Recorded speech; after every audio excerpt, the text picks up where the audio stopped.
నమస్కారం ప్రజలారా. మా జగనన్న 175 గెలిచాలా.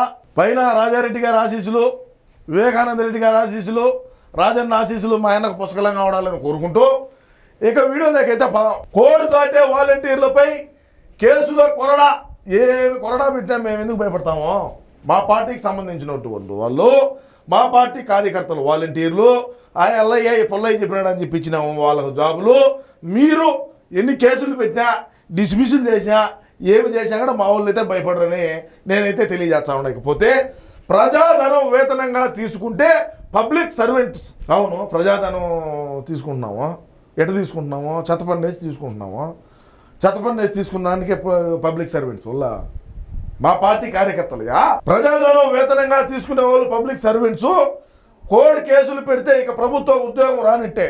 అంటే ఇప్పుడు ఆర్టీసీ డ్రైవర్లు కొంతమంది ఉన్నారు, విఆర్ఓలు ఉన్నారు, అందరూ కూడా వచ్చి అన్నను గెలిపించండి, అన్నను గెలిపియాలా, 175 రావాలా అని చెప్పి ముక్తామయ్యా. అందుకోసం మీరు కేసులు పెడతారా? తప్పు కదా ఇది. అంటే ఎలక్షన్ కోడ్ కేసు పెడితే ఆ వాలంటీర్లకి గవర్నమెంట్ ఉద్యోగాలు కూడా తర్వాత ఛాన్స్ రావు. అది గౌరవ వేతనమా? అదే లెక్కలోకి వాళ్ళు ప్రజాప్రతినిధ్య చట్టం పరిధిలోనే సెక్షన్ 123, సెక్షన్ 129, 134A ఉల్లంఘించొద్దు అంటే సెక్షన్లు ఎక్కడ పెట్టారు. ఐపీసీ సెక్షన్ 175F కింద కేసు పెట్టొచ్చు. అంటే ఏ వాలంటీర్ అయినా క్రిమినల్ కేసు అది. ఏ వాలంటీర్ అయినా సరే ఓడిపోయి మాకు ఓటేయండి అంటే ఈ సెక్షన్లు వేసుకోవచ్చు. Section 123, section 129, section 134A, IPC section 171F కింద కేసు నమోదైతే చేయొచ్చు. మనంగా స్వామి వాళ్ళు ప్రతిపక్ష నాయకులు వాళ్ళు అట్టా ఏమన్నా చేశారు, అందుకే 53 మందిని పెరిగింది. ఈసీ పెడుతుంది కదా, మనం పెడితే తీసుకోరు. అంటే ప్రతిపక్ష వాళ్ళు పెడితే తీసుకుంటారా? మనం ప్రూఫ్లు ఇస్తే ప్రతిపక్షాల వాళ్ళు ఈసీ ఆ కేసులు బుక్ చేస్తుంది. ఊరికే గవర్నమెంట్ ఉద్యోగాలకు వెళ్తాం కానీ ఏంది ఐపీ సెక్షన్ 175F కింద కేసు నమోదైతే లైఫ్ కాండవంగా. ఓటర్లను ప్రభావితం చేయడం, ఎన్నికల్లో అక్రమాలకు పాల్పడడం శిక్షార్హమైన నేరాలంటబా. అవునబ్బా, అది చాలా నేరం కదా. న్యాయ నిపుణులను స్పష్టీకరణ ఈసీ ఆదేశిస్తే చర్యలకు సిద్ధం. అంటే ఇప్పుడు వాలంటీర్లు ఇప్పుడు పోయి ఇచ్చారన్న, ఇప్పుడు ఇక్కడ చూడు ఏడో కాదు, చట్టాన్ని గౌరవించాలి, చెబితే వినాలి, బాధ్యతతో మెలగాలి, ఇవేవి కావని అధికార పార్టీకి సలాం చేసి గులాంలుగా మారితే చట్టం కూడా జులిపించడమే మార్గం. ఖచ్చితంగా ఇదైతే మనం చట్టాన్ని ఎవరైనా గౌరవించాలి. న్యాయస్థానాల్లో ఐపీసీ ఖచ్చితంగా మనం పాటించాల్సింది. అదేవిధంగా చూసుకుంటే కోనసీమ జిల్లా అంబాజీపేట మండలం మొసలాపల్లిలో కోడ్ ఉల్లంఘించి జగన్కు చేకొట్టిన ఈ వాలంటీర్లపై మంగళవారం వేటుపడింది. ఇప్పుడు వీళ్ళంతా వాలంటీర్లలో ఇప్పుడు వీళ్ళందరినీ నేషన్లో 53 మందిని పడింది కదా. పడిందా లేదా? ఇప్పుడు మెడిదప్ప ఎవరికి? ఇప్పుడు జీవితాలు నాశనమైంది వాళ్ళవి. అన్న ఎట్టా గెలుచా అన్న? ఇప్పుడు వీళ్ళపై ప్రచారం చేయాల్సిన అవసరం లేదు. అన్న ఎట్టయినా 175 గెలుచాడు, అది వేరే విషయం.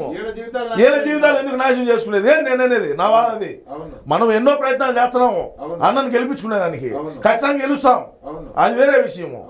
ఇప్పుడు వీళ్ళు ఎందుకు అంత తపన అంటా నేను. అవునా కదా? సరే, ఏదేమైనప్పటికీ ప్రజాప్రాతినిధ్య చట్టం ఏం చెబుతుందో విందాం. అర్థం కదా? ప్రజాప్రతినిధ్య చట్టం ఏం చెప్తుందో విందాం బా. సెక్షన్ 123 ఎన్నికల్లో అక్రమాలకు పాల్పడకూడదు. అక్రమాలు అంటే లెక్కిచ్చేది, లేదంటే ఎవరినన్నా దూషించి మాట్లాడటము, కొట్టడము, బెదిరించడము, ఫోన్లో బెదిరింపులు, ఇటాటన్నీ కూడా ఎన్నికల్లో అక్రమాలకు పాల్పడకూడదు. సెక్షన్ 123 కిందకి వస్తుంది.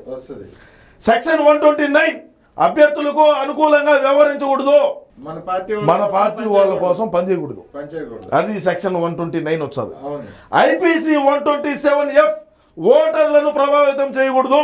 అంటే మీరు మా అన్నకు ఓటేయండి, మీరు మా అన్నకు ఓటేచ్చే మీ భవిష్యత్తు బాగుంటుంది, మీ పథకాలు వచ్చాయి, ఏరే ప్రభుత్వం వచ్చే పథకాలు రావు, అన్నను గెలిపించడం అలా ఈ ఓటర్లను ప్రభావితం చేయకూడదు.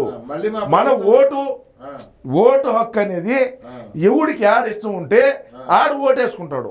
నువ్వు ఓటర్ను ప్రభావితం చేయడం కానీ, నువ్వు డబ్బులు ఇచ్చి చేయడం కానీ, లేదంటే బ్లాక్మెయిల్ చేయడం కానీ, ఎమోషనల్గా ఏదన్నా చేయడం కానీ, వాళ్ళ ఏదన్నా నీ దగ్గర పెట్టుకొని వాళ్ళ ఏదన్నా పర్సనల్ డేటా కానీ ఇంకోటి నీ దగ్గర పెట్టుకొని వాళ్ళని బ్లాక్మెయిల్ చేయడం కానీ ఇటాంటివన్నీ కూడా ఈ సెక్షన్ కిందకి వస్తాయి. వాలంటీర్లు ప్రజాప్రతినిధి చట్టం పరిధిలోకి వస్తారు. వారికి ఈ సెక్షన్లు వర్తిస్తాయి. వీటిని ఉల్లంఘించడం శిక్షార్హమైన నేరము. కేసులు పెడితే ప్రభుత్వ ఉద్యోగాలు కూడా అనర్హులవుతారు. ఇది కథ. సరే, ఏదేమైనప్పటికీ కూడా నేను వాలంటీర్లకు అయితే ఒకటే చెప్పదలుచుకుంటున్నానా, మీరు అతి ఉత్సాహానికి పోయి చేయాల్సిన పనిలే. అన్నట్టేనా 175 గెలుస్తాడు, గెలిపించాం, గెలుచుకున్నా కూడా గెలిపించాం, అది వేరే సంగతి. మీ జీవితాలు నాశనం చేసుకోవద్దని అయితే నేను తెలియజేసుకుంటూ, కోడ్ మాకు అడ్డమా అంటే కోడ్ మాకు అడ్డమా, రాష్ట్ర వ్యాప్తంగా వాలంటీర్ల పరితెగింపు, వైసీపీ అభ్యర్థులు అడ్డగోలుగా ప్రచారం, ఆంధ్రజ్యోతి కథనాల్లో కొన్ని చోట్ల చర్యలు, చాలా చోట్ల వివాదాస్పదమైన అధికారుల తీరు, వైసీపీకి ఓటు వేయనన్నారని భార్యాభర్తలపై దాడి. ఇప్పుడు ఇవన్నీ వీళ్ళకి వస్తావా, దొబ్బుతారు లోపల, జీవితాలు పోతాయి. సరే, ఏదేమైనప్పటికీ కూడా వీళ్ళ వాలంటీర్లకు నీకు తెలిసిన వాళ్ళు నువ్వు కూడా చెప్పు, అంత అతి ఉత్సాహం వద్దని చెప్పి నేను మళ్ళీ మాట్లాడతాను నీతో. సరే, మరి అయితే భద్రం, జాగ్రత్త, బాయ్ బాయ్ బాయ్.